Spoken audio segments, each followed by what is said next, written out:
بسم الله الرحمن الرحيم. بخصوص قضية اليوم، قضية الطفلة المغتصبة والطفلة التي تم هتك عرضها من طرف أحد الجيران. هذا الجار الذي لم يتعظ لا بحسن الجوار ولا بكون هذه البنت لم تتجاوز 4 سنوات. هذا العمل الذي أدناه بشكل كبير، أزرنا أو دافعنا عن حقوق البنت الطفلة بخصوص هذا الفعل. كان ملتمسنا يرمي إلى تحويل المتابعة من مقتضيات المادة 484 إلى 485، باعتبارنا أن 484 لا تنطبق، على اعتبار أن 485 تحيل الاختصاص إلى محكمة الجنايات، واعتبار الفعل المرتكب من طرف المتهم جناية.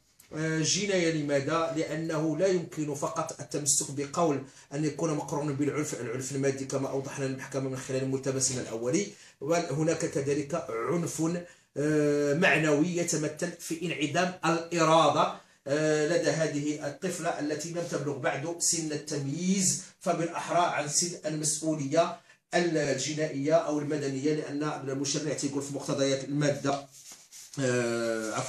المادة 485 يعاقب بالسجن من 5 إلى 10 سنوات من هتك أو حاول هتك عرض قاصر، ولو أو أي شخص ذكر كان أو أنثى مع استعمال العنف. يمكن كذلك رفع العقوبة إذا كان هذا القاصر طفلا تقل سنه عن 18 سنة أو عاجزا أو معاقا أو معروفا بضعف قواه العقلية، يعاقب هنا بالفعل الفاعل من 10 إلى 20 سنة. هنا المقتضيات اللي مشات معها المحكمة وكيفت فيها النازلة طبقا للمتابعة ديال النيابة العامة بعد أن أحيل عليها الملف من طرف السيد الوكيل العام للملك، واعتبر أن المحكمة المختصة هي المحكمة الابتدائية بإنزكان، رغم أننا في بداية المرافعة أثرنا دفعا يتعلق بعدم اختصاص وإحالة الملف على غرفة الجنايات التي يبقى لها حق النظر طبقا لمقتضيات المادة 485. اعتبرت أن الفعل تنطبق عليه مقتضيات المادة 484. هذا أمر نراه أنه غير قائم. أثرنا فعلا هذا الدفع وتمسكنا به. لماذا؟ أولا، الأفعال التي أتاها المتهم تشكل خطورة. استفرد بهذه الطفلة التي لم تتجاوز 4 سنوات، مدها بالحلوى كإغراء، كان هناك ضغط، الطفلة لا تميز حتى بمفهوم الأعضاء التناسلية للذكر أو أنثى، فبالأحرى أن تعي بأن الفعل التي يرتكب في حقها هو طبعا هو فعل يشكل مسا بجسدها ومسا بعذريتها ومسا كذلك بفطرتها الطبيعية، لأن هذه البنت طبعا لم تتجاوز 4 سنوات وبالتالي تبقى على الفطرة. اعتبرنا أن هذا الفعل يشكل قوة وتهديدا معنويا ولو لم يكن هناك تهديد مادي، وبالتالي فإن المقتضيات المادة 485 هي الواجب التطبيق وإحالة على محكمة الجنايات. المحكمة طبعا اليوم في جلستها أرجأت البت في الطلب أو في الدفع إلى حين مناقشة الموضوع. ناقشنا الموضوع واستمعت المحكمة مشكورة للقاصرة الطفلة التي صراحة دهشت المحكمة لجسامة الفعل المرتكب من طرف المتهم الذي جرى على لسانها، أنه أجلسها على رجليه، وأنه مسها في عذريتها وفي أبسط الأشياء وقبلها وغير ذلك من الأشياء المسطرة طبعا في محضر الضابطة القضائية، والتي اعترف فعلا المتهم بارتكابها. كذلك المحكمة استمعت الأسئلة عديدة لدفاع المطالبة لدفاع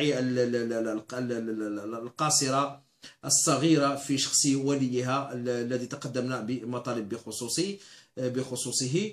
أكدنا طبعا على أن المسألة ديال هذا الفعل تكرر عدة مرات باستقبالها. أكدنا كذلك أن هذا الشخص أحس الجيران بخطورته، بدأوا يراقبونه، بدأوا يتربصون به. فحينما خرجت الفتاة وفوجئوا بأنها خرجت بسرعة تهرول وكأنه أصابها شيء خطير، كانت في حالة نفسية يرثى لها حسب تصريحات الجيران. هنا كذلك استمعت المحكمة للمتهم الذي حاول أن يتملص من المسؤولية الجنائية، أعطيت لنا الكلمة، فكان هناك القول الحسم. طبعا أكدنا ملتمسنا الأولي بضرورة رفع الملف للجهة المختصة وهي غرفة الجنايات، على اعتبار الأمر يتعلق بجناية هتك عرض قاصر تقل سنه عن 18 سنة، والعنف يستشف من العنف المعنوي نظرا للطبيعة التي أدلى الجيران بأنها كانت عليها الطفلة، ونظرا لعدم تمييزها وانعدام إرادتها وانعدام كذلك حتى طبيعة فطرتها، لأنها صراحة طفلة لا تدري كذلك التمييز بين الأعضاء التناسلية من غيرها، وبين الفعل الخبيث من الفعل الجائز وغير ذلك. كذلك في إطار بعد الحديث عن ملتمسنا وضرورة تأكيده طبعا وضرورة الأخذ به، رافعنا على أساس أننا كلنا نعيش في مجتمع واحد، ولا أحد منا يسلم من مكر الآخرين، وربما قد يكون هو أو ابنه أو بنته عرضة لأفعال جرمية مختلفة. فبالأحرى قضاة ومحامون وغيرهم من رجال العدالة، وقلتها أمام القضاء يوما ما، كيف سنجد أنفسنا حينما تأتينا بناتنا الصغيرات أو أطفالنا الصغار يعانون من مثل هذا الفعل. القانون طبعا يطبق على الجميع بغض النظر عن صفته وعن سنه وعن مجموعة من المسائل وعن مركزية. القاعدة القانونية هي قاعدة مجردة تطبق على الجميع، ولا أحد يفلت من تطبيق القانون. ولكن كيف ستكون حالتنا اليوم؟ تعرض إنسان بسيط لهذا الاعتداء في شخص ابنه أو بنته. القضاء حس بهذه المرارة، كما أننا أكدنا أننا كلنا مسؤولون عن تفاشي هذه الظاهرة والتساهل مع مثل هذه الظاهرة. نحن التمسنا تطبيق مقتضيات القانون وتطبيق مقتضيات المادة 485 بإحالة الملف على غرفة الجنايات، لأننا نتمنى، ونحن ولو كانت هناك 5 سنوات فإننا لا نقتنع بهذا الحكم، سيكون طبعا هناك استئناف، لأننا نلتمس تطبيق الأقصى العقوبة مع إحالة الملف على غرفة الجنايات التي يبقى لها الحق في تطبيق العقوبة المناسبة. المحكمة قضت ب5 سنوات، ولكن هل تكفي 5 سنوات إلى جبر ضرر طفلة صغيرة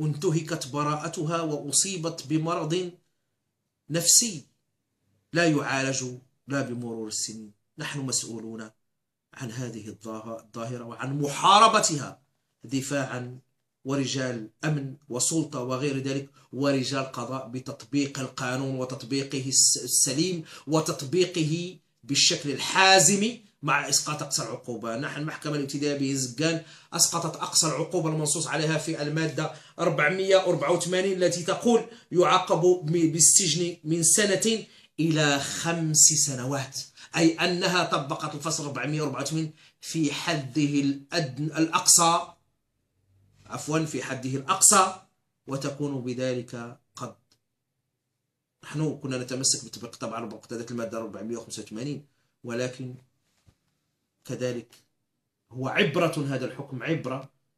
وكانت مفاجأتنا أمام هذه المحكمة وأمام هذا القاضي الذي نحن لا ندخل في مناقشة حكمه أو في التعليق عليه، لأنه حاشا لله أن نعلق والحكم ما زال معرضا للاستئناف وما زال ليس حكما نهائيا وغير ذلك.